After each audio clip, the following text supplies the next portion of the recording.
میرے عزیزوں آج جو حالات ہیں یہ حالات کربلا سے زیادہ سخت تو نہیں ہیں. آج فلسطینیوں کو ہم نے دیکھا 6 ماہ کے سال بھر کے بچوں کو سینے سے لگا کر کفن لپیٹ رہے ہیں. ان ماؤں کی کیا کیفیت ہوتی ہوگی. کبھی کبھار چھوٹی سی کلپ میں دیکھ کر کے آنکھوں سے آنسو بہ پڑتے ہیں. انہوں نے اپنے ہاتھوں سے نہ جانے کتنے بچوں کو ایک دن میں دفن کر دیا. 80 میتوں کو ایک قبر میں ڈال دیا کرتے ہیں. ان فلسطینیوں کو لاکھوں سلام, ان کے جذبات کو اور ان کی استقامت کو. ہم تو دعا یہی کرتے ہیں ان فلسطینی مسلمانوں کے برابر پوری دنیا کے مسلمان نہیں ہو سکتے.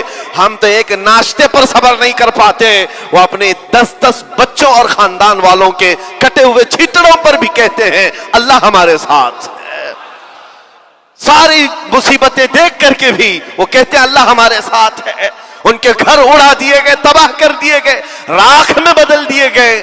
اور نیوز اینکر یہ دجالی میڈیا وہاں جا کر کے ان کے زخموں کو کھرید کر کے پوچھتا ہے تمہارا مال کیسے آئے گا, تمہارا گھر کیسے چلا گیا. لیکن ان حالات میں بھی وہ مسکرا کر کہتے ہیں اللہ نے دیا تھا, پھر اللہ ہے اور اللہ دے گا.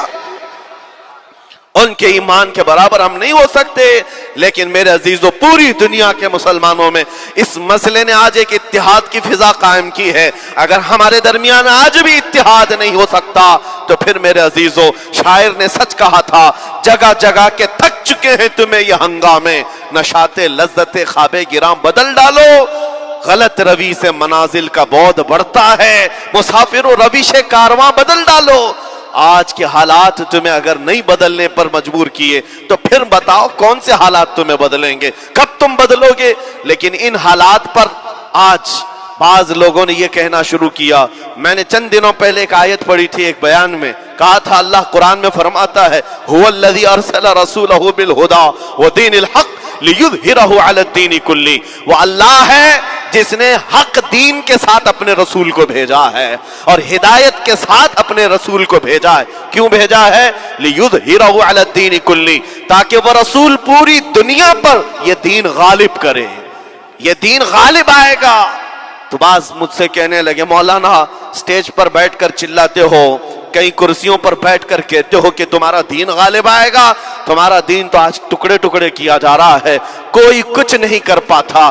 ان ظالموں کو میں یہ کہتا ہوں, ان کو یہ میں کہتا ہوں ان تمام حالات سے تم ہرگز یہ مت سمجھنا کہ دین غالب آئے گا. چاند پر بھی گہن لگتا ہے, لیکن جب گہن چھٹتا ہے تو چاند پورے آب و تاب کے ساتھ چمکتا ہے.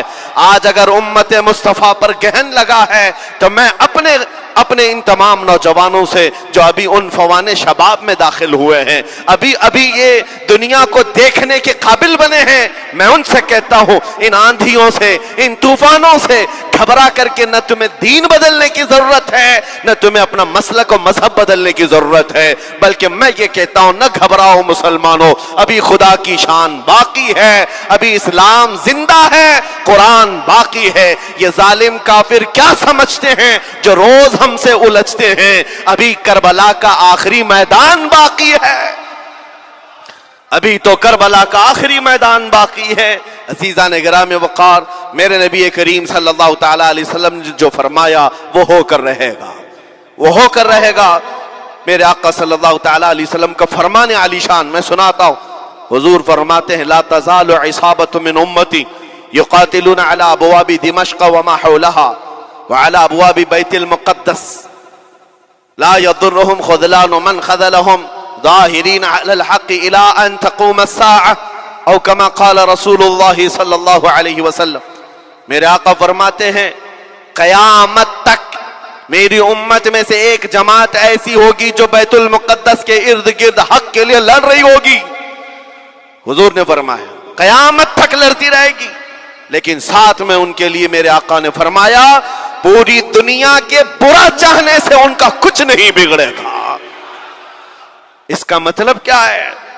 اگر آپ ہم سے پوچھتے ہیں کچھ نہیں بگڑے گا, حضور نے فرمایا کچھ نہیں بگڑے گا, لیکن ہم تو دیکھ رہے ہیں ان کے گھر تباہ ہو گئے, بچے مر گئے, چھوٹے بچوں کے سروں سے باپ کا سایہ نکل گیا, کسی کے سامنے اس کی ماں کی تڑپتی ہوئی لاش ہے, اور حدیث میں کہا جا رہا ہے ان کا کچھ نہیں بگڑے گا.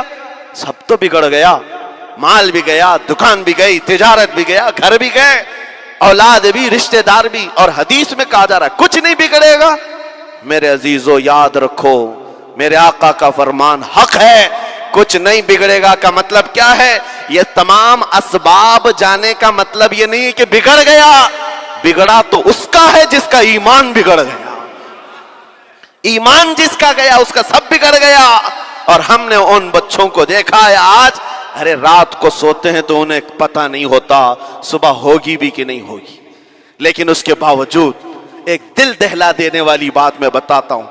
مصر کی سرزمین سے لوگ پانی کے بوتلیں اور ڈبے اٹھا اٹھا کر کے بارڈر پر جا رہے ہیں, لیکن فلسطین غزہ کے وہ مسلمان کہتے ہیں اپنا پانی تم رکھو, اللہ کریم ہمارے لیے کہیں سے اپنی ہی زمین سے پانی عطا کرے گا.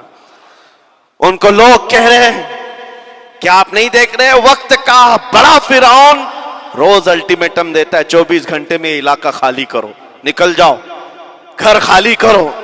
کیسا ایمان ہے تمہارا کہ آنے والی بڑی بڑی میزائلوں کا اپنے سینے سے مقابلہ کرتے ہیں اور کہتے ہیں کل سے ہم یہی تھے, آج بھی یہی ہیں اور یہی رہیں گے اور اسی مٹی میں دفن ہو جائیں گے. یہ جو استقامت ہے اسی کو میرے آقا نے فرمایا دنیا ان کا کچھ نہیں بگاڑ سکے گی. ایمان اگر مضبوط ہے تو کچھ نہیں بگڑا ہے. ارے 6 سال کی بچی, 6 سال کی بچیاں, ٹرینڈ چلا ہوا ہے ان کے محلوں میں, ٹرینڈ چلا ہوا ہے, اپنے اپنے ہاتھوں میں مہندی سے اپنا نام لکھ رہی ہیں ہنسی خوشی.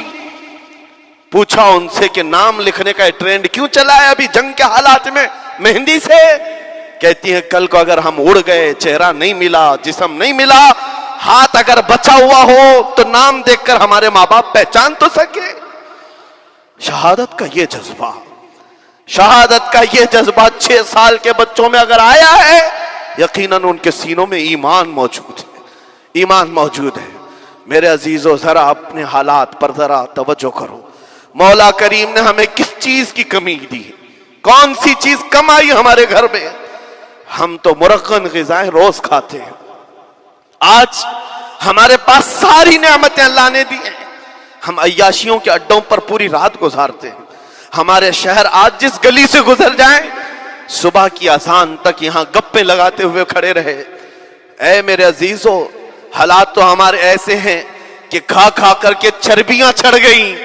ہمیں ان کا کیا احساس ہو پائے گا, ان کا کیا احساس ہو پائے گا جن کے ہاں پانی سے زیادہ خون دیکھا جاتا ہے, جن کے ہاں زندوں کو پکڑنے کے لیے نہیں اب مردوں کو پکڑنے کے لیے لوگ بھی نہیں ہیں. عزیزان گرامی وقار, جنازہ اٹھانے کے لیے لوگ پورا دن انتظار کرتے ہیں, کوئی نہیں ہے پرسان حال. ان سب حالات کے باوجود میں نے ایک بچے کو بھی وہاں سے یہ کہتے ہوئے نہیں سنا کہ ہم پر بہت بڑا ظلم ہو رہا ہے, ہم کو یہاں سے نکال لو, مدد کرو, کوئی آؤ. نہیں, وہ سب صرف اتنا ہی کہتے جو کچھ ہو رہا ہے ہم اللہ کے پاس جا کر کہیں گے, یہ سارے معاملات ہم اللہ کی بارگاہ میں شکایت کریں گے. یہ ہے ایمان, یہ ہے استقامت. اور میرے آقا صلی اللہ تعالی علیہ وسلم کے فرمان عالی شان کے مطابق ان کے لیے اتنی ہی بڑی دولت کافی ہے. آخر میں اتنا کہوں گا, اسرائیل کے کتے اور سالم مل کر اینٹ سے اینٹ بجا دیں, ان کے ٹکڑے ٹکڑے کر کے راکھ کر دیں, تب بھی ہم کہیں گے فتح تو بیت المقدس کی ہی ہے, فتح تو ان مظلوموں کی ہے جن کے پاس کھونے کے لیے کچھ نہیں تھا, پھر بھی وہ ڈٹے رہ گئے. تمہارے پاس تو پیٹروٹ میزائل بڑے بڑے, تمہارے پاس توپ, بہت ساری چیزیں ہو کر بچوں پر, ہاسپٹل پر, نہ جانے کتنی جگہوں پر تم نے بمباریاں کی ہیں. مجھے حیرت ہوتی ہے پوری دنیا آج بھی خاموش تماشائی ہے. یہ ظلم نہیں ہے تو اور کیا ہے؟ اور جب ظلم اپنے عروج کو پہنچتا ہے اللہ کی پکڑ آتی ہے, اللہ کا عذاب آتا ہے. اور جب اللہ کا عذاب آتا ہے تو جتنے خاموش تماشائی تھے سب اس عذاب میں گرفتار ہوں گے. اس لیے میرے عزیزو آپ ہم سے اگر یہ پوچھتے ہیں ہمیں یہاں بیٹھ کر کرنا کیا چاہیے، ہم کیسے کریں، تمہارا دل اگر رو پڑا ان کے دردوں سے، یہ بھی لکھا جائے گا، یہ بھی لکھا جائے گا۔ یہ بندہ جا تو نہیں سکتا تھا لیکن اپنے بھائی کے درد میں ایسا بے قرار تھا کہ اس کا کھانا چھوٹ گیا تھا، ایسا بے قرار تھا کہ اس کی نیندیں ختم ہو گئی تھی، یہ بھی لکھا جائے گا اللہ کی بارگاہ میں۔ لیکن یہاں بیٹھ کر کے ہم عیاشیوں پر عیاشیاں کریں، اپنے گناہوں سے کبھی باز نہ آئے، تو پھر میرے عزیزو ان نہت مظلوموں کے ہم بہت خطرناک قسم کے دشمن کہلائیں گے، جہاں ان کو پانی کا ایک قطرہ نہیں، جہاں ان کے لیے لقمہ نہیں، وہ کسی کا بچا ہوا کچرا کھانے پر مجبور ہے۔ اس وقت ہماری برتنیں کھانوں سے بھری ہوئی ہیں، ہماری دعوتوں میں ہمارے بچے ہوئے کھانے گٹر اور نالیوں میں بہ رہے ہوں۔ ان حالات میں میرے عزیزو پکڑ ہوگی، ہماری بھی پکڑ ہوگی۔ بدلو اپنے حالات، اٹھو وگرنہ حشر نہ ہوگا پھر کبھی، دوڑو کہ زمانہ چال اپنی چل گیا۔